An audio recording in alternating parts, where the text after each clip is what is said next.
Do you think the election will be one and done? Biden wins swiftly and it's over? No. This thing is going to get insane. Chaos is going to break out, and you need to be ready for it. Let me tell you why. Because here's the situation. If Trump wins, let's say by November 4th, Trump won, however, Pennsylvania and Wisconsin and possibly Michigan, let's just say it's these 3 states, they're still counting their ballots 2 weeks after. Now, let's say Trump wins by big margins in Michigan and he wins by a definitive margin in Wisconsin, and Pennsylvania is too close to call, but it's leaning in Trump. How much you want to bet that no matter every new ballot they find, every new ballot over the next 2 weeks will be all Biden? Yeah, there's 100,000 new ballots coming in. It's all Biden. It's all Biden. Not one for Trump. See what I'm getting at? Voter fraud on a titanic scale. Voter fraud. Kaboom. The 2020 election nuclear scenario, 269, 269. Trump wins Wisconsin, right? So this is the Democrats' plan. Even if he wins Wisconsin, Michigan, and Pennsylvania, with the ballot harvesting, they're going to make sure Michigan and Pennsylvania flip no matter what. They will make sure it flips. There'll be riots. There'll be violence. There will be people that will hold off their vote until the second week to make sure, right? And then mail them in. And the ones that only get mailed in and counted are the ones for Biden. This is the scenario. Not saying, okay, so let me be honest. Do I say this is absolutely going to happen? No. But you've got to admit, when you look at all the alignments and the planetary positions and the fact that the Democrats know they are behind, they are losing this race. They're not winning it. They're not winning this race. They know they're not winning. They know this is a close race and they're not winning it. This is not a double-digit lead, okay? So look at that. This is the scenario. So now what happens in this scenario? This scenario supports what I've been saying about political collapse, right? Political collapse. This happens when empires commit hubris. Faith that your government will take care of you is lost. Faith in your government will do the right thing in the end is lost. So this is the scenario that is emerging. Now, a lot of people will say, William, it doesn't matter because it will go to the Supreme Court and that'll be the end of it. But what you don't know, and this is something I posted, if you haven't read the 2020 election nuclear scenario, you should, because what can happen is if we have a 269, 269, let's say we have 269, 269 after they count all the ballot harvested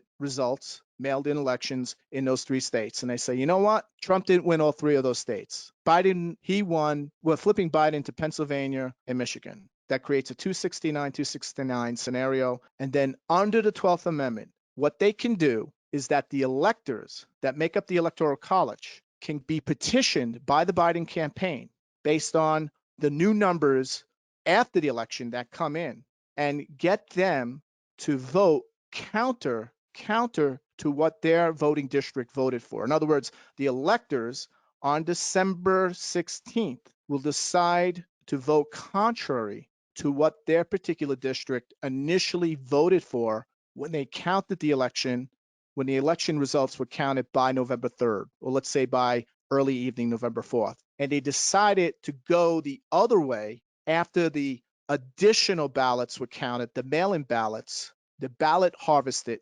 ballots are counted, and they decide to flip it. And in that scenario, when they meet in 2016, the decision will go directly to the House of Representatives, who then on January 6, 2021, will then determine who will be the president. And in this scenario, each of the 50 states will get one vote. Each of the 50 states will get one vote. And I go into it in this article, so I don't want to expand too much into it, but the scenario can come down to this. Even in that scenario where the 12th Amendment is invoked in the House of Representatives, it could be a scenario where Trump still wins in that vote. There's a reason for that, right? Because there are a total few of Republicans in the House. Democrats outnumber them 232 to 197, but on a state-by-state basis, Republicans have a majority of the 26 state delegations, while Democrats control 22, which would indicate that Trump would still win in that congressional vote. So in that case, Nancy Pelosi then can invoke Section 5, Article 1 of the Constitution to flip the situation around and ensure that the Democrats control more state delegations than the Republicans. So let's say, for example, Congress is going to make the vote. On January 6th, they're going to vote they get the numbers. Nancy Pelosi is told by her party officials, insiders, we don't have the votes. Trump is going to win that. She would then invoke an override using this article. She would invoke Section 5 or Article 1 of the Constitution to flip the situation to ensure that the Democrats control more state delegations than Republicans. And then she would declare the electors by the Electoral College invalid. She would refuse to count the votes and claim the House has the power to declare Biden the winner, or she'd declare herself the winner, or she has the right to declare even Kamala the winner, right? Which is probably the most likely result. It's likely scenario. But whoever she declares, Biden, herself, Kamala, the Senate Republicans would most likely rally behind Trump, while Pelosi and the Democrats would face off against the Senate, and then Trump would invoke the Supreme Court to face off against Congress. Understand? So you're going to see the Senate and Trump and the Supreme Court face Congress, and particularly Pelosi. And in that scenario, if the Supreme Court decides that what Pelosi did, Pelosi's actions were unconstitutional, they decide, okay, Pelosi, it's unconstitutional what you did. Pelosi has the right, according to the Constitution, to ignore the results of the Supreme Court, to ignore the results of the electorate, to ignore the results of the Electoral College, to ignore the results and keep the results within her branch, within the decision, so that the Constitution rests on the decision of her branch of government, Congress, not the Supreme Court. And at that point, it will come down to who has the key in support of the military, Pelosi or Trump.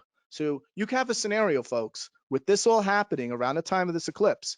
If you get a tied election, right? Initially, it won't be tied. It won't be tied. Trump wins the election. No, he doesn't. As we get closer, no, he doesn't. Nancy Pelosi's going to flip that. She doesn't care what the Electoral College says.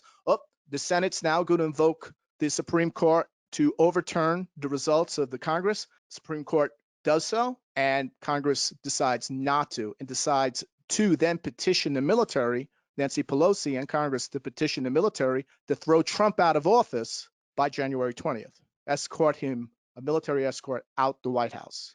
So I'm not saying this will happen.